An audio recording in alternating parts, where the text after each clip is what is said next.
नमस्ते मित्रों, यह है पीएच नेटवर्क। मैं हूं प्रदीप हुंडू। आशा करता हूं कि सब राष्ट्रवादी जनता सही होंगे, खुश होंगे, प्रसन्न होंगे। सीज फायर जो ईरान और अमेरिका के बीच में हुआ था, लग रहा है कि वो सीज फायर फेल हो रहा था। मैंने कहा था पहले एक वीडियो मैंने एक अपलोड किया था, जिसमें मैंने कहा था कि ये सीज फायर अमेरिका की ओर से सरेंडर है या कोई साजिश है। ईरान कह रहा है कि हमें पावर दी गई है कि हम हार्मुज पर भी कंट्रोल करेंगे, लेबनान पर भी इजराइल के कोई हमला नहीं होगी, हिजबुल्लाह पर, और हमें कंपनसेशन दिया गया। ये बातें हमने कही गई है, वो अप्रूव हुई हुई। पाकिस्तान ने अमेरिका को कहा कि ईरान बातचीत करने के लिए तैयार है और चीन की भी इस पर रजामंदी है। जो फारसी में जो एग्रीमेंट की कॉपी थी और जो इंग्लिश में उसका वर्जन आया, उसमें दोनों में डिफरेंस थी। अमेरिका कह रहा है कि हमने कोई ये वादा नहीं किया था कि हम कंपनसेशन देंगे, लेबनान पर हमले नहीं होंगे इजराइल के, हार्मुज पे आपका कंट्रोल होगा, हम आपको जो संवर्धन, यूरेनियम संवर्धन की इजाज़त देंगे। ये सब हमने कभी कही नहीं है। तो अब ईरान कह रहा है कि हम पाकिस्तान तब तक नहीं जाएंगे जब तक लेबनान पे हमले बंद नहीं होंगे। अमेरिका से भी अभी प्रतिनिधि जो है पाकिस्तान नहीं पहुंचा है। दरअसल क्या हुआ कि पाकिस्तान ने दोनों को धोखा दिया, अमेरिका को भी और ईरान को भी। दोनों एक चीज़ है, दोनों भी ईमानदार लग रहा है कि बातचीत में नहीं। और जो मीडिएशन कर रहा है, मीडिएटर कबूतर की तरह एक की चिट्ठी दूसरे को देता है, दूसरे की चिट्ठी पहले को देता है, वो भी ईमानदार नहीं है।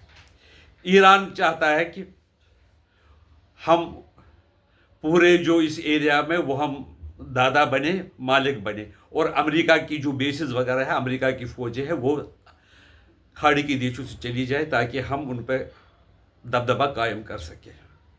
अमेरिका चाहता है कि ईरान हमें चले देता है तो हमें किसी भी हालत में रोकना है।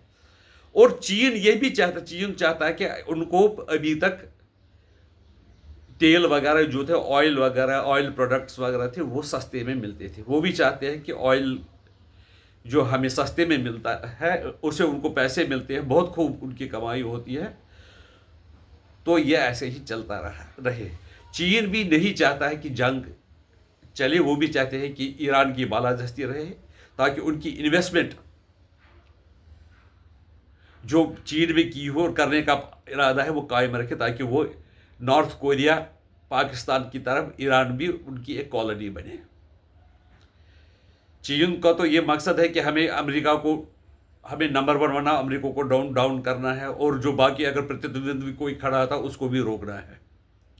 उसके लिए हथियार वो डलने से बहुत ज़्यादा हथियार बनेंगे। उनकी नेवी नंबर 1 है। यानी कि इस जंग में चीन, अमेरिका, ईरान, इजराइल, यहाँ तक कि रशिया भी शामिल। रशिया भी चाहता है कि, क्योंकि अमेरिका ने रशिया को यूक्रेन में रोका था, अब रूस चाहता है कि हम अमेरिका को ईरान में रोक लें। इससे क्या होगा? ये तो अमेरिका तो कभी न कभी युद्ध बंद करके जो इनके शेयर से डॉलर की कीमत, डॉलर मजबूत होगा तो उनको वो पैसे निकलते हैं। उनकी जो कंपनियां हैं, उनके दामाद की वगैरह, वो ऐसा सुनने में आया है कि उनको फ़ायदा हो रहा है जब भी होता। और ऑयल कंपनी भी बहुत फ़ायदा ले रही है। लेकिन जो आम जनता है, चाहे अमेरिका की हो, यूरोप की हो, वो फ़ायदा उठा रही है। बाकी जो आम जनता को है वो पूरा मैं कह रहा था फ़ायदा कुछ नहीं हो रहा, नुकसान हो रहा है और लोग परेशान हो रहे हैं। पाकिस्तान वालों को भी 450 पौने 500 रुपये पेट्रोल के 1 लीटर का दाम कीमत करनी पड़ी, रखना पड़ा है। गैस सिलेंडर की भी कीमतें बढ़ी हैं, इसके कारण जो गैस के कारण कई जगह पर पावर प्रोडक्शन होती है वो भी कम हो रही है। अब अमेरिका कह रहा है कि अगर ईरान ने जो हमारी शर्तें नहीं मानी है तो हम क्या करेंगे, हम उन ईरान के अब ब्रिज ख़त्म कर देंगे, उनके जो रिफाइनरीज है, ऑयल सोर्स उनको तबाह कर देंगे, हम पूरी तरह ईरान को तबाह कर देंगे। कुल मिलाकर जितनी देर जंग रहेगा भारत को भी बहुत नुकसान हो जाएगा, क्योंकि वो अपने जो हार्बूज से उनके तेल के टैंकर वगैरह है नहीं आ पा रहे हैं। और ये जो ईरान की देखिए शर्त कि हम यहाँ से खाड़ी देशों से अमेरिका की फौजी और बेसिक ख़त्म कीजिए ताकि हम उन पर दादागिरी करें और हम वहाँ के जो अरब खंड जो देशों की जो तेल वगैरह है उन पर हम अपना वर्चस्व पैदा करें। और यहाँ ये नहीं, हार्बूज के एंड वो कहते हैं कि हम टोल ले लेंगे ताकि जो भी जहाज़ हमारे यहाँ से आएंगे उनको पैसे देने पड़ेंगे, तब जाकर हम इनको यहाँ से गुजरने देंगे। देखिए क्या विडंबना है, दो देशों के लालच से। एक तो जो एक आदमी है जो इस्लामी खिलाफत कायम करना चाहता है, वर्चस्व रखना चाहता है, डोमिनेशन करना चाहता है, एक तो वो।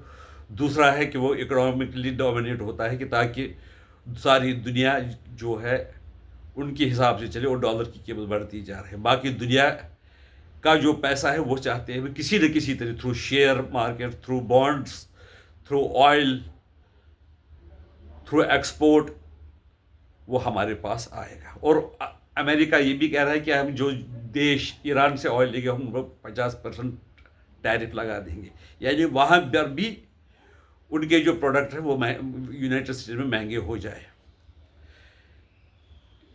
ईरान और जो ये ईरान, चाइना, अमेरिका, इजराइल के जंग में जो आम जनता है, जो कम से कम 6 अरब लोग हैं वो पिस रहे हैं। इसमें भी कई लोग हैं अगर उनको महंगाई उनकी बढ़ जाए तो उन पर कोई असर नहीं पड़ता, लेकिन जो बाकी जनता है वो परेशान हो रही है।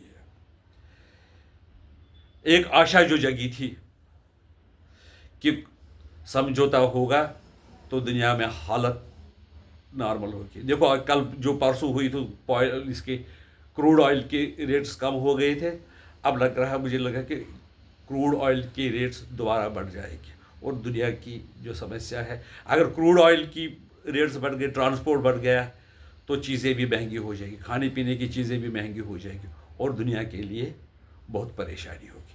आपके बारे में मैं ये जानता हूँ कि आप हमारे चैनल को सब्सक्राइब करते हैं। हमारे अब 2000 से ऊपर सब्सक्राइबर हो गए, उसके लिए आपको धन्यवाद है।